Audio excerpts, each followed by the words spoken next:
자, 오늘 우리가 함께 읽은 이 호세아 6장 1절, 2절 이 두 구절 말씀은 어느 정도 신앙의 연차가 있으신 성도분들이거나 또 성경을 두루두루 관심 있게 읽으시는 분들이라면 아마 한 번쯤은 들어보셨을 유명한 구절입니다. 오늘 말씀인 이 1, 2절과 함께 뒤에 이어지는 3절은 호세아서를 대표하는 핵심 구절이라고 할 수 있습니다. 그런데 우리가 여호와께로 돌아가자라고 촉구하는 이 은혜로운 말씀은 잘 알려진 말씀임에도 불구하고 의외로 해석상에 있어서 학자들마다 의견이 갈리는 구절입니다. 왜냐하면 이 말씀을 어떻게 해석하느냐에 따라서 이 오늘 본문 말씀의 의미가 완전히 상반되기 때문입니다. 오늘 본문에 대한 해석을 크게 두 가지로 나누자면 먼저 첫 번째 해석은 여기에 나오는 이 회개의 메시지가 사실은 진정한 회개가 아니라 그저 빈정대는 조롱에 불과하다는 해석입니다. 그리고 두 번째 해석은 여호와께 돌아가자는 이 호세아 선지자의 회개의 촉구로 보는 해석이 있습니다. 자, 우선 이 두 가지 해석을 살펴보기 전에 지난 시간까지의 배경을 한번 살펴보겠습니다. 북이스라엘은 하나님께 돌아가는 것에 악하고 게을렀습니다. 하나님의 계속된 경고와 책망에도 불구하고 그들은 불순종과 우상숭배를 멈추지 않았습니다.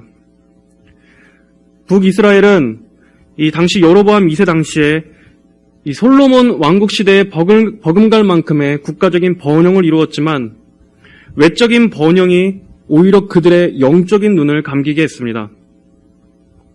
이들은 오히려 배부르고 등 따실 때 하나님을 멀리함으로써 하나님께서 주신 은혜를 도리어 악으로 갚았습니다. 그들은 하나님을 떠나게 만드는 음란의 영에 사로잡혀 있었습니다. 하나님께 제물을 바치러 가면서도 그 모든 의식들은 그저 형식적인 것에 불과했고 마음으로는 바알신을 노래했습니다. 실제 삶에 있어서도 바알이 그들에게 복을 줄 것이라고 믿었습니다. 그렇다면 백성들의 영혼을 책임져야 할 당시 영적 지도자들의 상태는 어땠습니까? 선지자나 제사장이나 할 것 없이 모두가 함께 다 타락해서 백성들에게 하나님을 아는 지식을 전혀 가르치지 않았습니다. 또한 부모 세대나 자녀 세대 할 것 없이 모두가 탐욕과 음행에 취해 있었습니다. 하나님께서는 이들의 타락에 진노하셨습니다. 하나님은 그들의 예배를 받지 않겠다 하셨습니다. 그들이 하나님을 찾으러 온다고 할지라도 하나님께서 그들을 떠나셨기 때문에 하나님을 만날 수 없었습니다. 하지만 하나님께서 떠나신 것이 아니라 그들이 하나님을 떠난 것입니다. 호세아 5장 6절에 그들이 자기 양떼와 소떼를 몰고 여호와를 찾으러 가더라도 그들이 만나지 못할 것이니 그분께서 그들을 떠나셨기 때문이다. 그 결과 나라 전체에는 온갖 종류의 죄악이 넘쳐났고 여호와 유일신앙은 완전히 무너져 버렸습니다. 거룩하도록 구별된 하나님의 백성이 불신앙의 이방 민족들과 똑같이 영적 간음과 더러움에 뒹굴고 있었습니다. 이것이 당시 북이스라엘의 영적 상태였습니다. 하나님께서는 이 백성이 하나님께로 돌아오지 않는 이상 그들이 찾는 그 어떤 도움의 손길도 결코 그들을 도울 수 없을 것이라 말씀하셨습니다. 오늘 본문 바로 위에 이 호세아 5장 13절에서는 에브라임이 자기의 병을, 유다가 자기의 상처를 깨닫고, 여기서 에브라임과 유다는 북이스라엘과 남유다를 뜻합니다. 에브라임이 아시리아로 가며 야렙 왕에게 사람을 보내었으나 그가 너희를 치료할 수 없으며 너희 상처를 낫게 하지 못할 것이다 라고 하나님은 말씀하십니다. 왜 그들의 도움이 헛됩니까?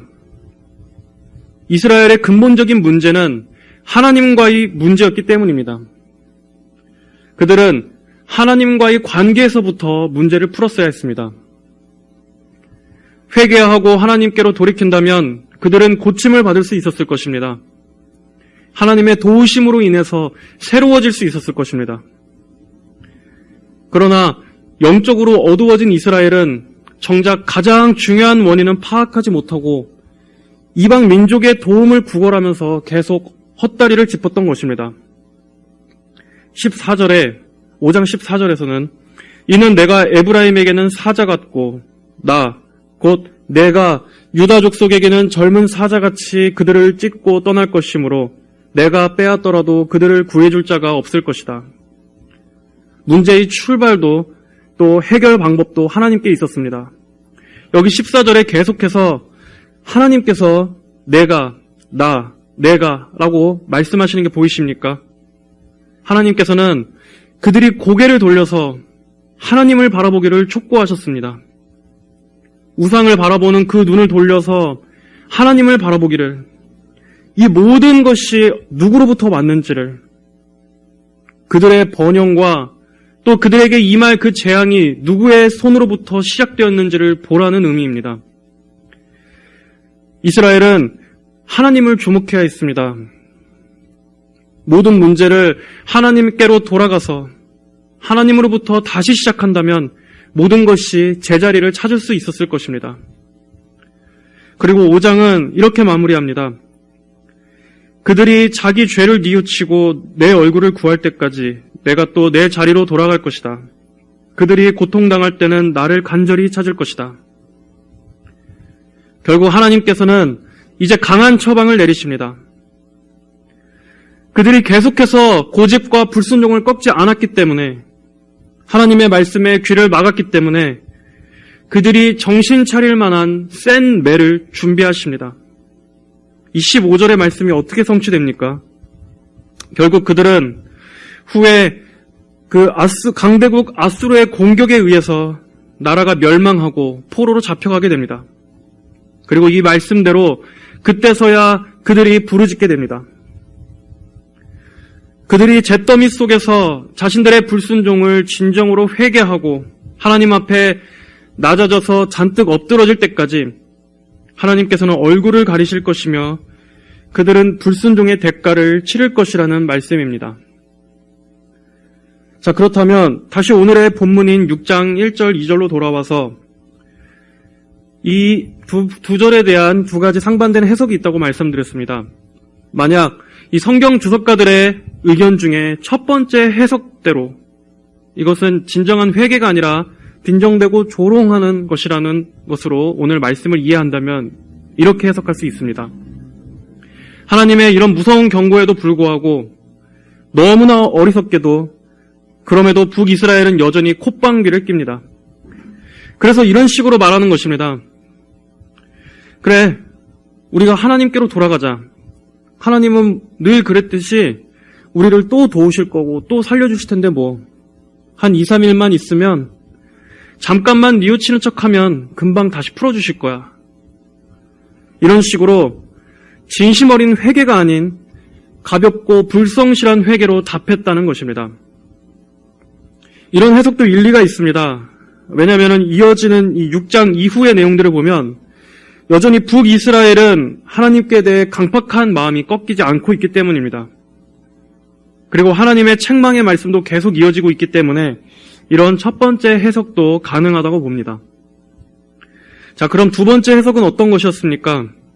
오늘의 이 말씀을 이스라엘 백성들로 하여금 진정한 회개를 촉구하는 호세아 선지자의 외침 또는 이스라엘 백성들의 자발적 각성으로 보는 해석입니다. 비록 북이스라엘 전체가 온전히 다 회개하는 것은 아니지만 그럼에도 하나님 앞에서 마음이 깨어진 참 백성들은 이러한 진심 어린 회개의 마음으로 다시 하나님 앞에 돌아가자는 자성의 목소리가 나왔을 것입니다.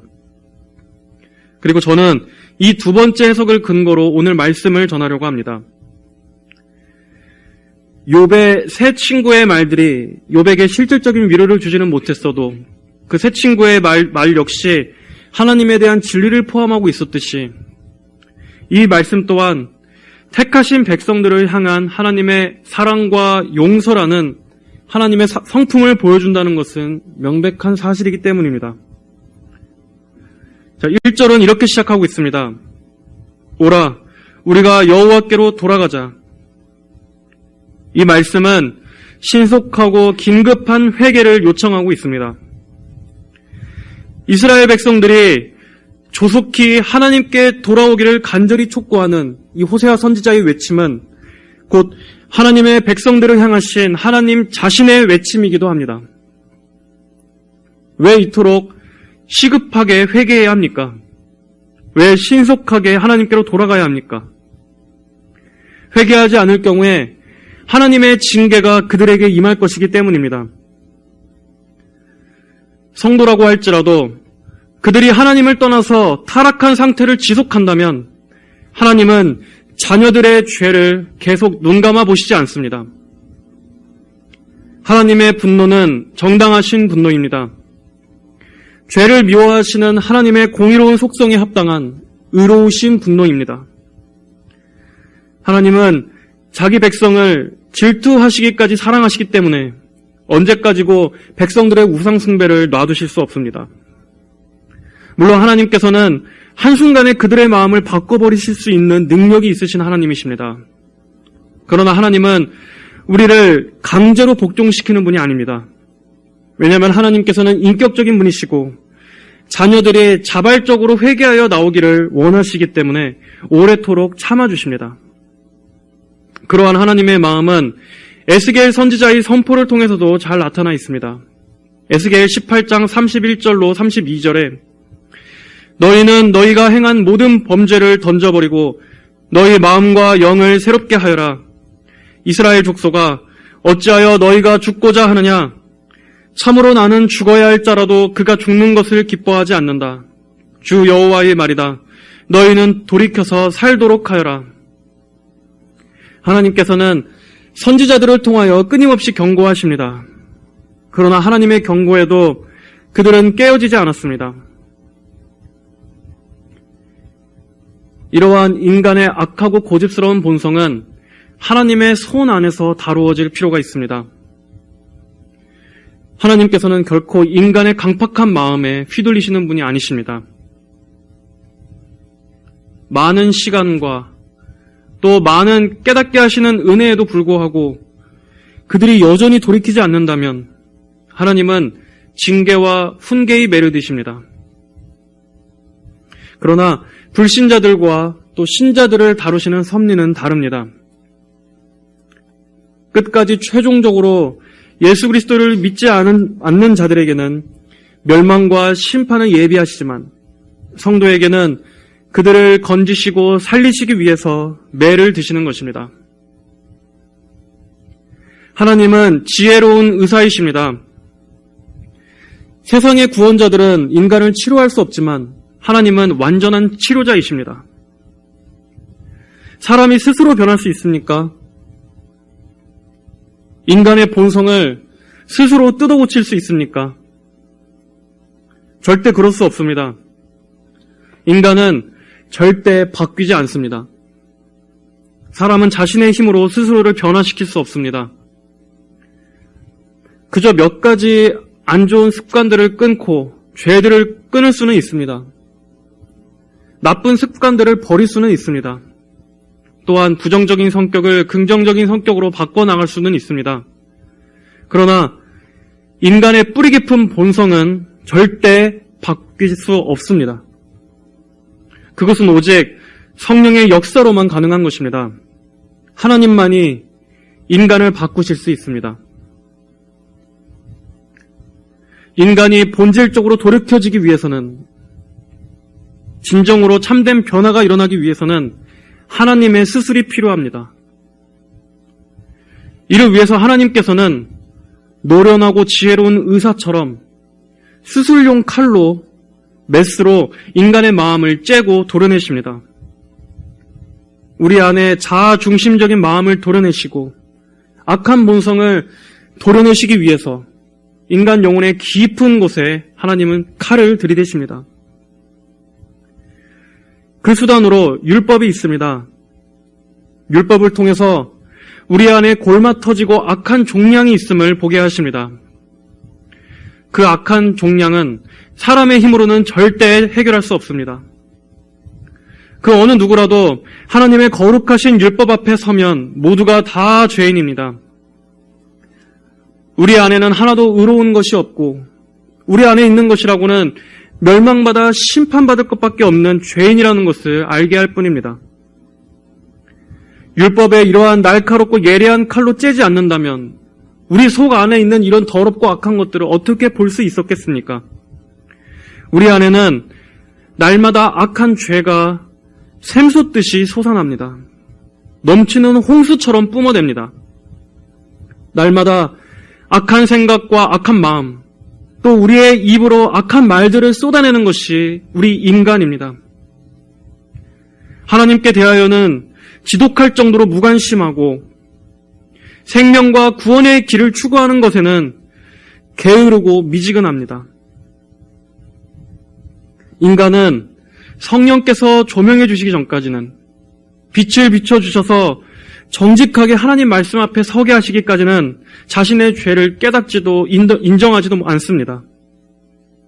죄로 죽어서 타락하고 부패했기 때문에 우리는 자신의 상태를 스스로 자각할 수 없습니다. 또한 우리 마음 안의 깊은 곳에는 내가 주인이고자 하는 마음이 있습니다. 하나님을 우리 마음의 보좌에 모시기보다는 내가 주인이 되고 내가 왕이 돼서 하나님을 밀치고 그 자리에 앉아 있는 것입니다. 말씀이 철저한 기준이 아니라 내가 보고 내가 판단합니다. 나의 감정과 나의 가치관과 나의 마음에 드냐 안 드냐에 따라서 우리는 진리를 판단합니다. 하나님의 은혜가 아니고서는 이러한 인간의 본성은 도저히 하나님의 뜻에 굴복하지 않습니다. 하나님은 싫어하고 거부하는 본성이 뿌리 깊게 자리 잡고 있기 때문입니다. 바로 아담으로부터 물려받은 본성입니다. 하나님께서는 우리의 영혼과 마음을 이렇게 예리한 성령의 검, 말씀의 칼로 째셔서 우리 안에 더러운 것들을 보게 하십니다. 그리고 반드시 이것이 우선되어야만 합니다. 그래야 치료를 시작할 수 있기 때문입니다. 여호와께서 찢으셨으나 우리를 낫게 하실 것이며 치셨으나 우리를 싸매어 주실 것이기 때문이다. 또한 하나님께서는 우리로 하여금 하나님에 대한 두려움을 가르쳐 주시기 위해서 우리를 치십니다. 여기서 말하는 두려움은 멸망받을 자로서의 두려움이 아니라 주권자이시며 마땅히 두렵고 떨림으로 사랑하고 예배해야 할 분으로서 여기는 두려움입니다. 종으로서의 두려움이 아니라 자녀로서의 두려움을 말합니다. 즉 하나님을 경외하는 마음입니다. 이 두려움은 우리를 죄에서 건져내는 두려움입니다. 하나님을 두려워하지 않으면 악한 방종의 길로 나아갑니다. 하나님을 위해서 살고 또 하나님을 항상 의식하며 살아가는 이러한 팽팽한 긴장감이 사라지고 죄와 세상 정욕의 마음을 뺏기고 허무하고 육신적인 쾌락들에 몰두하게 될 때 하나님께서는 우리로 하여금 떨며 범죄하지 않도록 우리를 치십니다. 그가 진정으로 택함받은 하나님의 자녀라면 하나님께서는 여러 다양한 도구들을 수단으로 사용하셔서 반드시 그의 잠을 깨우십니다. 영적인 게으름을 망치로 부수시고 질긴 고집들, 완악하고 강팍한 마음, 불순종의 죄악들을 깨뜨리십니다. 이것을 위해서 다양한 섭리로 그를 대하십니다. 고난과 시련들을 통해서 그가 하나님을 다시 찾고 부르짖도록 만드시기도 하시고 또 사건, 사고들을 통해 하나님의 도움을 절실히 부르짖게끔 만드시기도 합니다. 또 실패와 어려움에 궁지로 몰아넣으셔서 어떻게든 고집센 죄인이 하나님 앞에 굴복하도록 하시는 것입니다. 사람은 절대 하나님을 이길 수 없습니다. 그러나 하나님께서 그렇게 하시는 것은 마귀가 하는 것처럼 죽이고 도둑질하고 멸망시키기 위해서 그렇게 하시는 것이 아닙니다. 하나님께로 다시 돌아와서 건짐을 받고 생명을 얻게 하시려는 것입니다. 잠든 자를 흔들어 깨워서 다시 천국을 향해 뛰어가도록 독려하시기 위해서입니다. 그러므로 하나님의 이러한 섭리는 항상 하나님의 신실하시고 무한하신 사랑에 바탕을 두고 있습니다. 마귀는 죽이고 멸망시키는 것이 목적입니다. 하지만 하나님은 건지시고 살리시는 것이 목적이십니다. 마귀는 어떻게든 예수님의 군대의 병사가 넘어지고 패배하게 만드는 것이 목적입니다. 하지만 하나님께서는 그 병사를 더 강하게 훈련시키셔서 하나님 나라를 위해서 힘써 싸우는 강한 군사로서 변화시키는 것이 목적이십니다. 하나님께서는 이렇게 한 사람을 온전한 성도로 만드시기 위해서 먼저 그를 깨뜨려 낮아진 마음과 상한 심령이 되게 하시는 것입니다. 신명기 32장 29절에 이제 너희는 내가 곧 그인 줄 알아라. 나와 함께하는 신이 없다. 내가 죽이기도 하고 살리기도 하며 상하게도 하고 낫게도 한다. 내 손에서 건져낼 자가 없다. 이사야 57장 15절 내가 높고 거룩한 곳에 있으며 또한 통회하고 마음이 겸손한 자와 함께 있으니 겸손한 자의 영을 소생시키며 통회하는 자의 마음을 소생시킬 것이다. 시편 51편 17절 하나님께서 원하시는 제사는 상한 심령이니 하나님은 상하고 통회하는 마음을 멸시하지 아니하십니다. 인간의 타락한 본성에서 나오는 이러한 고집스러운 불신앙은 항상 이스라엘의 문제였습니다. 만약 그들이 스스로 먼저 자신들의 묵은 땅을 기경했다면 하나님께서 그들을 손보지 않으셨을 것입니다. 하지만 그들은 너무나 오랫동안 땅을 묵혀놨습니다. 우리 역시 만약 우리가 마음을 강팍한 채로 그대로 계속 남겨둔다면 그때는 하나님께서 우리의 묵은 마음밭을 갈아엎으시기 위해 찾아오십니다. 우리의 마음 안에 하나님께서 기뻐하시지 않는 악한 것들을 제거하지 않은 채로 계속 놔둔다면 하나님께서 그것을 뽑으실 것입니다.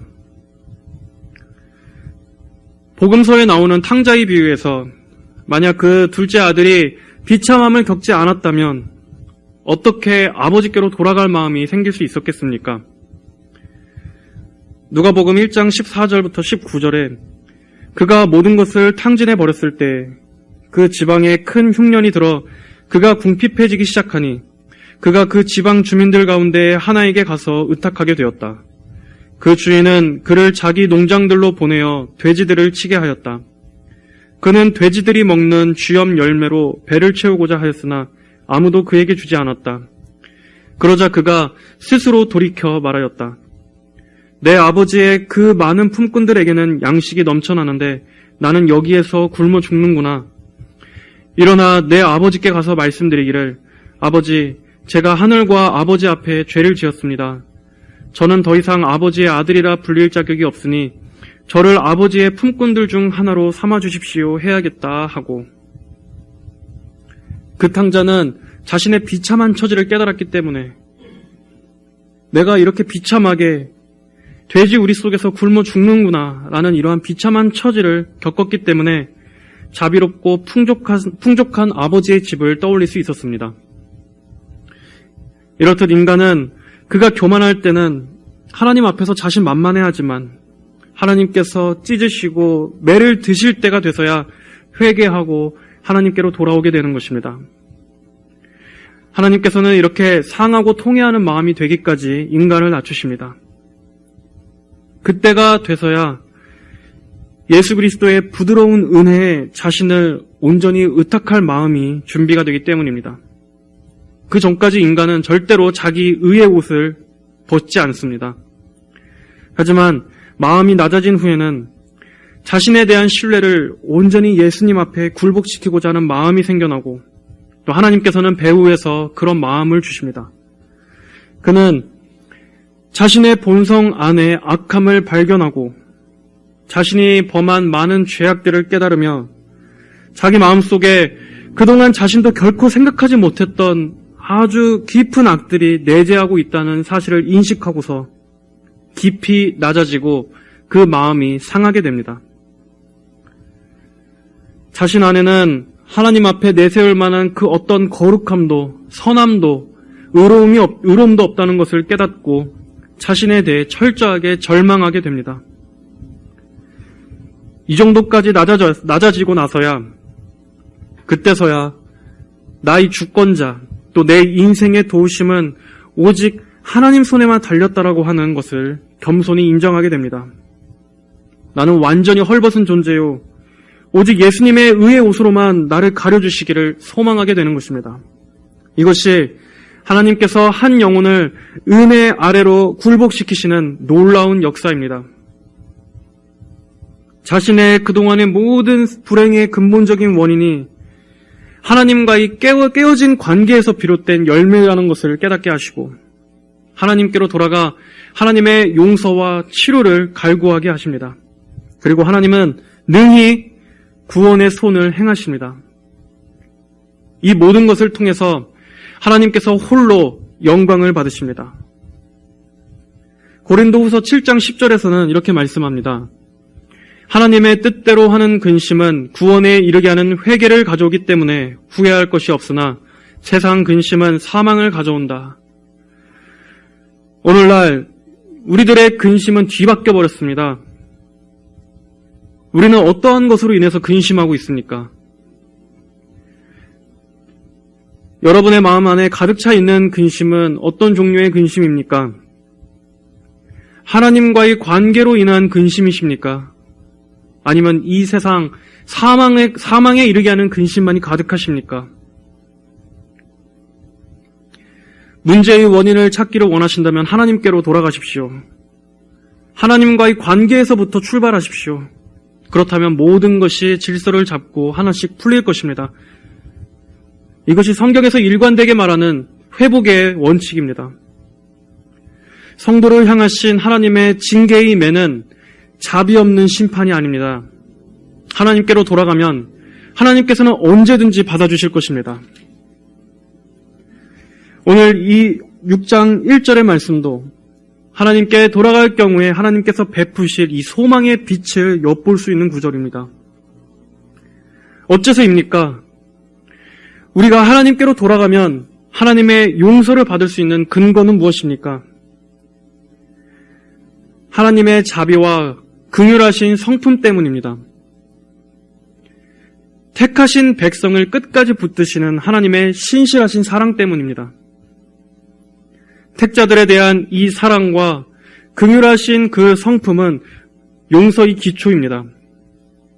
사무엘상 12장 22절에서는 여호와께서는 자신의 크신 이름을 위해 자신의 백성을 버리지 않을 것이니 이는 여호와께서 너희를 자신의 백성으로 삼으신 것을 기뻐하시기 때문이며 라고 말씀하고 있습니다.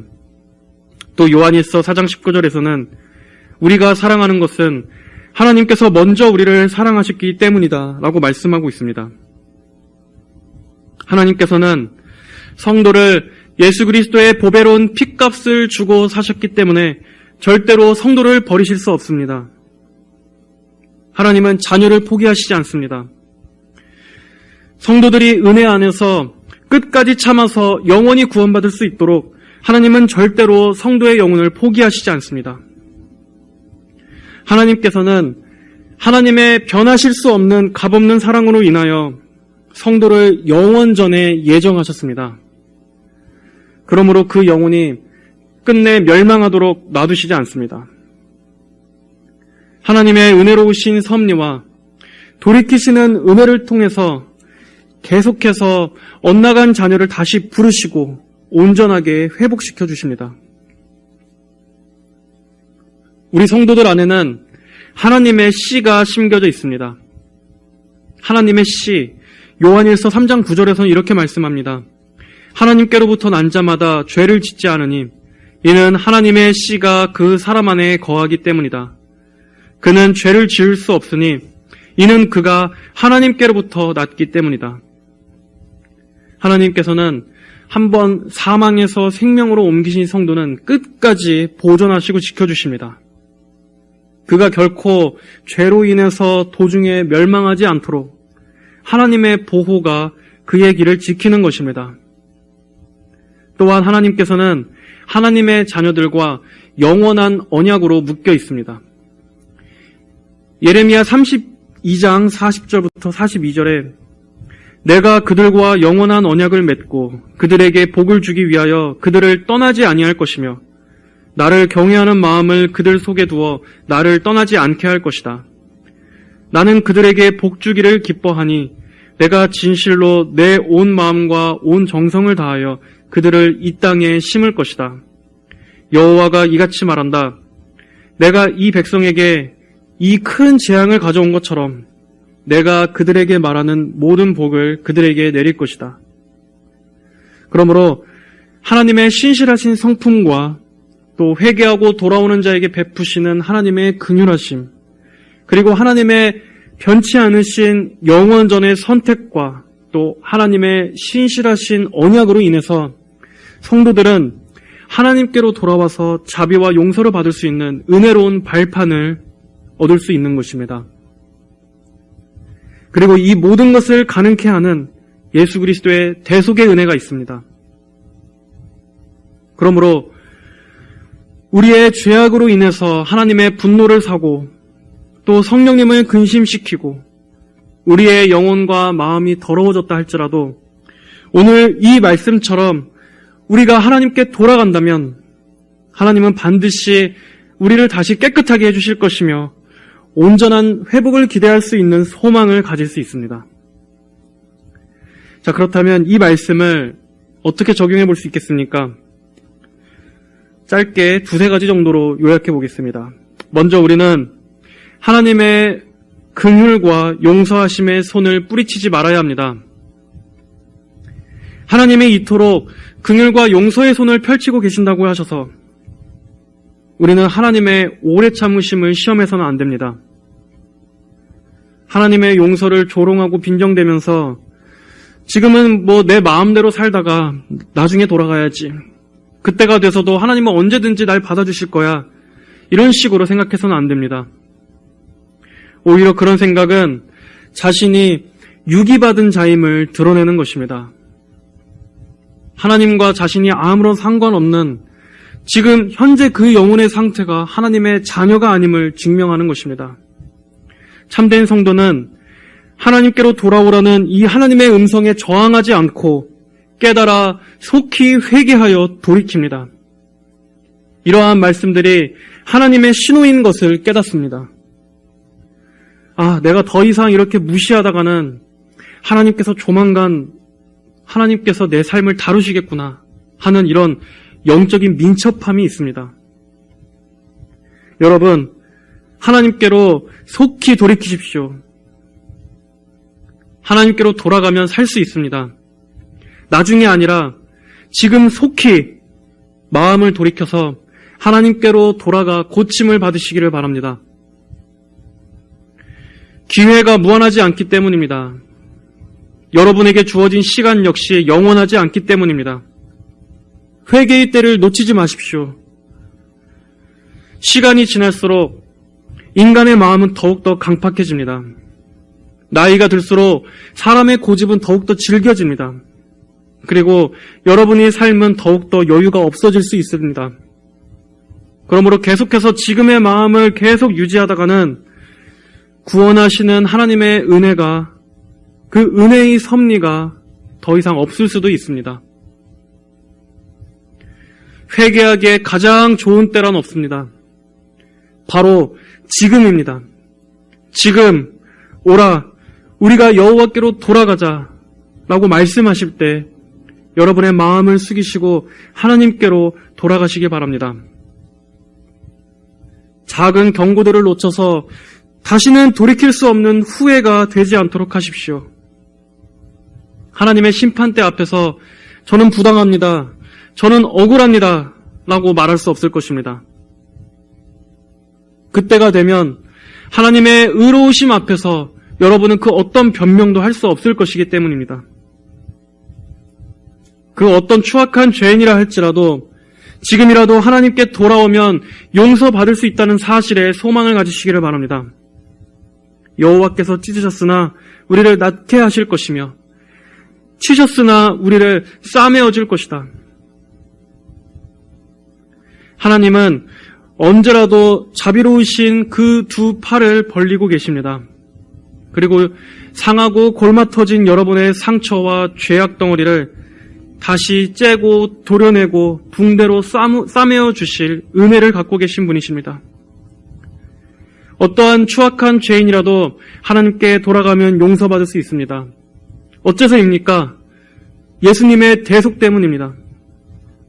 예수님께서 죄인 대신 십자가에서 찢기심을 당하시고 하나님의 진노의 매로 여러분의 죄를 대신하서 하나님의 매를 맞으셨기 때문입니다. 당신이 있어야 할 자리에 예수님을 매다심으로써 당신에 대한 모든 형벌이 제거되었습니다. 예수님의 십자가의 대속을 의지하여 하나님께 돌아온다면 그 어떤 죄인도 용서받고 구원을 얻을 것입니다. 마지막으로 만물의 마지막이 가까이 왔다는 사실에서 여러분은 속히 돌이켜야만 합니다. 베드로전서 4장 7절 만물의 마지막이 가까이 왔으니 그러므로 너희는 정신을 차리고 깨어 기도하여라. 하나님께서는 말씀으로도 그리고 시대적인 표적으로도 지금이 분명히 점점 더 마지막 때로 가고 있다는 것을 분명히 말씀하고 경고하십니다. 예수님께서 재림하실 때는 그날이 도적같이 임할 것이라고 분명히 말씀하셨습니다. 세상의 말세에 짐승인 적그리스도는 마지막 발악을 할 것이고 그때 교회와 우리 성도들은 믿음의 불시험을 당하게 될 것입니다. 그러나 과연 그때 이 세상에 믿음을 볼 자가 얼마나 되겠습니까? 열처녀 비유에서 슬기로운 5처녀는 등불에 기름을 준비하고 있었지만 어리석은 5처녀는 아무것도 준비하지 못한 채 신랑을 맞이했습니다. 마지막 때에 구원받는 자는 극히 적을 것입니다. 여러분, 자는 자들은 밤에 자고 취하는 자들은 밤에 취하지만 우리 성도들은 이 마지막 때에 깨어있도록 몸부림을 쳐야 합니다. 누가복음 21장 36절에 너희가 앞으로 일어날 이 모든 것들을 피하고 인자 앞에 서도록 기도하며 항상 깨어있어라.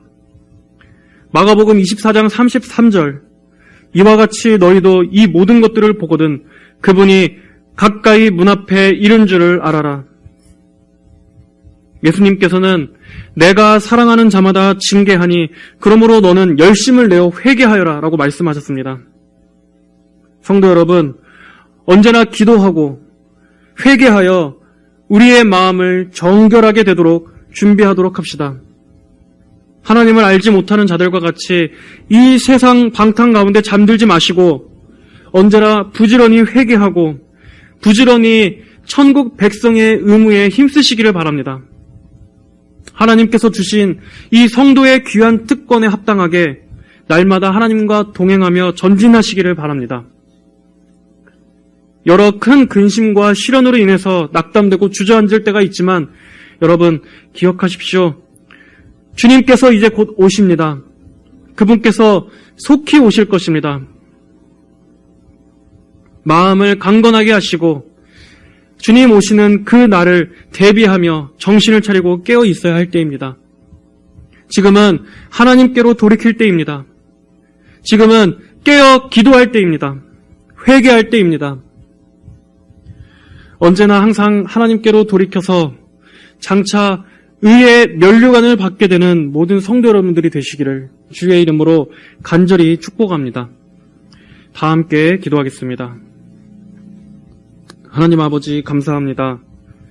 항상 하나님 저희를 사랑으로 불쌍히 여겨주셔서 저희를 버리지 않으시고 놓지 않으시고 또 매번 아버지의 사랑으로 돌이키게 하시는 그 은혜를 감사합니다. 저희가 엇나가고 또 죄악으로 기울일 때마다 항상 저희의 마음을 돌이켜 생명길로 돌아오게 하여 주시옵고 그럴 때마다 하나님의 그 사랑의 음성에 신속히 순종하여 회개할 수 있는 은혜를 부어 주시옵소서. 하나님을 떠나서 벗어나지 않고 풍족하고 자비로우신 하나님의 사랑 안에 늘 머무는 저희 모든 성도들이 되게 하여 주시옵소서. 감사드리며 살아계신 우리 주